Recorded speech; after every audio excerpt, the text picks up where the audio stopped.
Hi అండి, నమస్తే. నేను మీ Jyothirmayi. Welcome to Kiran Jo kitchen. ఈవేళ స్పెషల్ స్ట్రీట్ స్టైల్ బఠానీ చాట్. ఈ బఠానీ చాట్ని ఎలా చేయాలో చూసేద్దాం. ముందుగా 1 కప్పు బఠానీలను ఓవర్ నైట్ నానబెట్టుకోవాలి.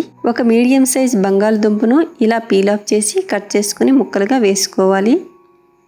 ఇందులో 1.5 కప్పు నీరు, చిటికెడు పసుపు, 1 స్పూన్ ఉప్పు వేసి కుక్కర్ మూత పెట్టి మీడియం ఫ్లేమ్లో 6 విజిల్స్ రానివ్వాలి.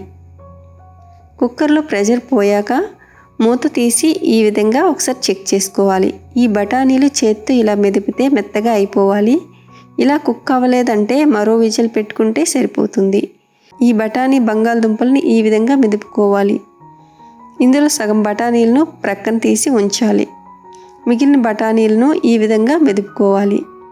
వీటిని ఒక ప్రక్కన ఉంచి ఇప్పుడు స్టవ్ పైన కడాయి పెట్టి ఇందులో 3 టేబుల్ స్పూన్ల నూనె వేసుకోవాలి. నూనె వేడయ్యాక 1 టీ స్పూన్ జీలకర్ర, 2 పచ్చిమిరపకాయలను ఇలా సన్నగా తరిగి వేసుకోవాలి. 1 మీడియం సైజ్ ఉల్లిపాయను ఇలా చిన్న చిన్న ముక్కలుగా తరిగి వేసుకోవాలి. వీటన్నింటినీ ఈ విధంగా కలుపుకోవాలి. ఈ ఉల్లిపాయలు ట్రాన్స్పరెంట్గా అయ్యే వరకు ఫ్రై చేసుకోవాలి. ఇవి ట్రాన్స్పరెంట్గా అయ్యాక కొత్తిమీరను సన్నగా తరిగి వేసుకోవాలి. కొత్తిమీర కాస్త ఫ్రై అయ్యాక 1 టేబుల్ స్పూన్ అల్లం వెల్లుల్లి పేస్ట్ వేసుకోవాలి.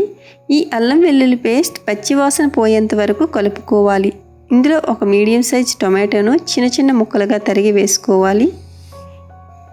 ఇందులో మరొక స్పూన్ ఉప్పు వేసి అంతా ఒకసారి కలుపుకోవాలి. ఇలా కలుపుకున్నాక మూత పెట్టుకోవాలి. 2 నిమిషాల పాటు ఫ్లేమ్ని సిమ్లో ఉంచి కుక్ చేసుకోవాలి. మళ్ళీ ఒకసారి మూత తీసి కలుపుకోవాలి. ఇందులో 2 టీ స్పూన్ల కారం, 2 టీ స్పూన్ల ధనియాల పొడి, 1 teaspoon chaat masala, 1/2 teaspoon వేయించిన జీలకర్ర పొడి వేసుకోవాలి. ఈ మసాలాలను 1/2 నిమిషం పాటు ఫ్రై చేసుకోవాలి.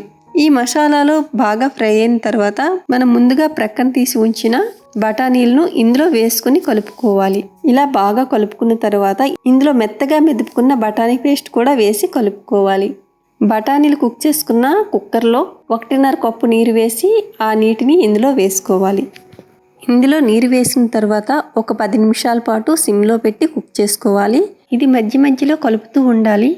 ఈ బఠానీలు అనేవి అడుగు పట్టేస్తుంది. అడుగు పల్చగా ఉండే పాత్రలో అయితే తొందరగా అడుగు పడుతుంది. మీరు మధ్య మధ్యలో తీసి కలుపుతూ ఉండాలి. ఇలా 10 నిమిషాలు కుక్ అయిన తర్వాత దీన్ని ఇప్పుడు ఒక ప్లేట్లో సర్వ్ చేసుకుందాం. ఈ బఠానీ చాట్ ఇలా కాస్త పలుచగానే ఉండాలి. ఎందుకంటే స్టవ్ మనం ఆఫ్ చేసినట్టే కాస్త ఇది చిక్కబడుతుంది. ఈ బఠానీ చాట్ కొంచెం మరీ పలుచన కాకుండా కాస్త పలుచగా ఉండేట్లు చూసుకోవాలి. ఇప్పుడు దీన్ని సర్వ్ చేసుకుందాం. ముందుగా రెడీ చేసుకున్న ఈ బఠానీ మిశ్రమాన్ని ప్లేట్లో వేసుకోవాలి.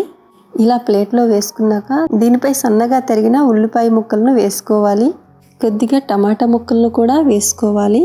సన్నగా తరిగిన కొత్తిమీరను కూడా వేసుకోవాలి. దీనిపై కొంచెం వేయించిన పల్లీలు కూడా వేసుకోవాలి.